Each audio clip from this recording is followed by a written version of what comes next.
So what I want to do tonight is just maybe for people who might not be familiar with hydraulic fracturing, although I think we're all very used to it now, is maybe just do 2 or 3 minutes basic background to it. And the rest of the time I just want to talk about what we call the Aberdeen Report.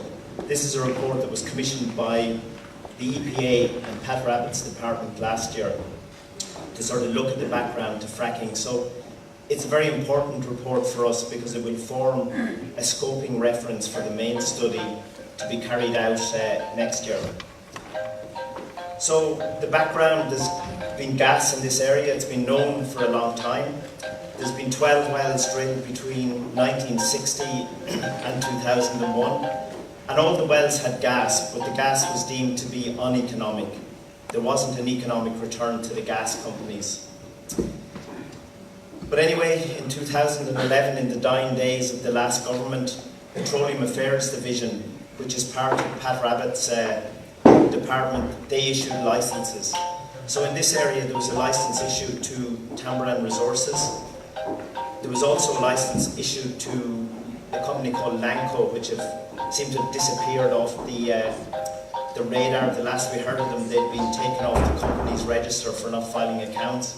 And Energy Oil has been issued licenses in Clare.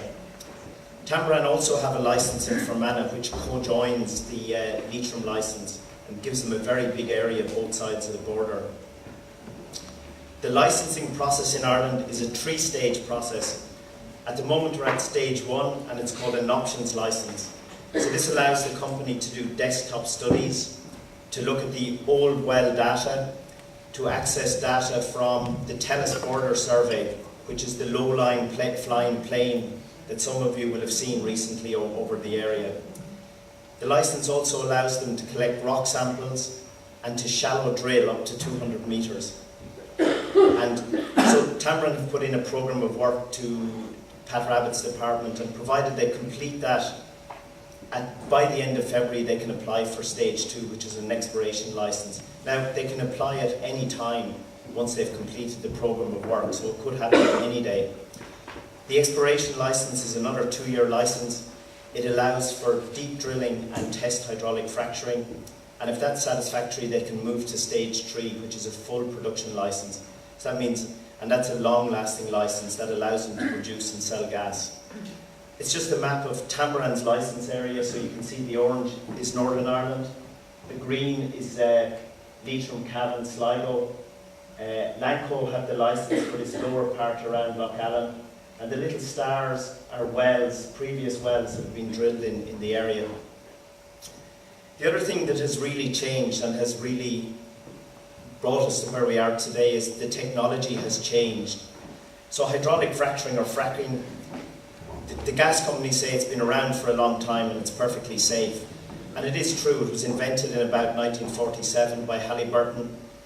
But the technology has changed a lot over the last 10 or 15 years. And the big changes are horizontal drilling, the ability to turn the drill bit from vertical to horizontal and to follow the shale layer through the ground. The second big change has been multi-well pads, so drilling up to 25 or 26 wells from a single site. The third big change has been using these massive volumes of fracking fluid, up to 9 or 10 million gallons for each well. And the last big change is what they call slick water, the process of adding chemicals to the water to lubricate it, to allow it to be pumped down under less pressure. And the first time these 4 technologies were used together was about 2007 in Pennsylvania. So this really industrial form of fracking has been around for a very short while, and it was exempted from clean air and clean water legislation in the US, and that's what really gave it a big head start. This kind of schematic just shows you conventional gas. It's just a reservoir of gas trapped in rock, whereas the shale gas, it's basically akin to a narrow bar. The gas is in tiny bubbles through the shale, so they have to drill down and drill through the shale and fracture the rock, so open up existing cracks in the rock to allow the gas out. This slide just shows you in more detail what happens. They pump down huge volumes of water and chemicals, about 5% sand, And the sand just acts as a scaffold to hold the little cracks open and allow the gas to flow back up the wellbore to the surface. So that's just really a very basic overview of fracking, and if you want to ask any more, you can ask any of us either in the discussion or after the presentation. So on to the Aberdeen Report. So this was commissioned by the Environmental Protection Agency last year. There was a budget for it of €6,000. Now you don't get much in kind of terms of studies for €6,000, so this is what we got. Aberdeen University as well has very close links with the oil and gas industry, and they used to have this on their website up to quite recently. These are all the companies that we have proud partnerships with. So all the big frackers are there: Halliburton, Apache, ExxonMobil are there, Shell.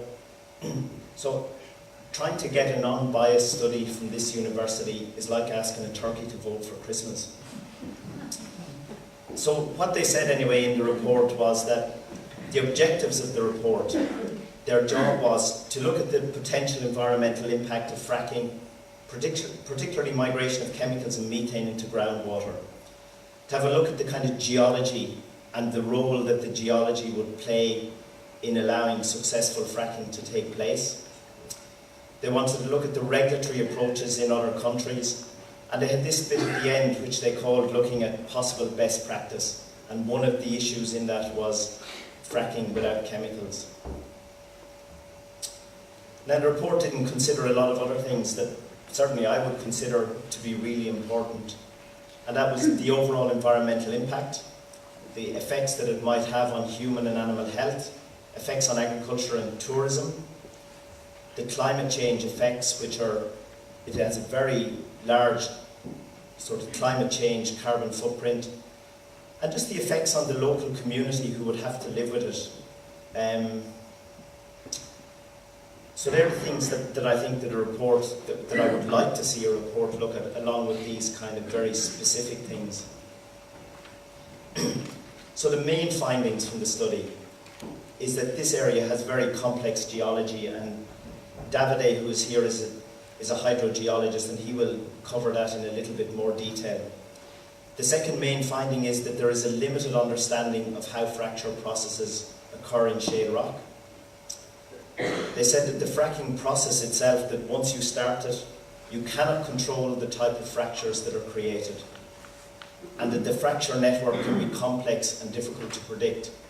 Now that's totally at odds with with certainly what Tambora and other companies have been saying, that they say that they're fully in control of it, but this study says that they're not.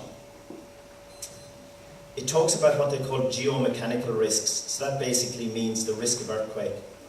And it said fracking inherently involves earthquake risks. And that comes from pumping large volumes of fluid into the ground, and it's lubricated fluid. So if there's an existing fault under pressure, it can just allow it to move and trigger an earthquake. The report noted the 2 earthquakes in Blackpool. It stated that the earthquakes were very small and that they were sort of, you could expect this kind of thing, and they didn't do any damage. However, the report failed to note that the earthquake had damaged the well casings of the 2 wells that were drilled. And it later talks about how vital these well casings are to protect the water. It talks about the environmental risks, and the first thing it says is that there are relatively few published peer-reviewed scientific reports. So for a scientific report to have traction, it's basically sent out to a body of experts who review it and accept it for publication. Now this Aberdeen report talks a lot about being based on scientific studies and whatever, but it is in fact based on about 7 scientific studies. And some of them have nothing to do with fracking as such. They have to do with how rocks behave under pressure. It talks about groundwater contamination, and the report said it believes this to be the biggest local concern. But I don't know who they asked. They certainly didn't ask me, or I haven't heard of anybody else being asked what our concerns were.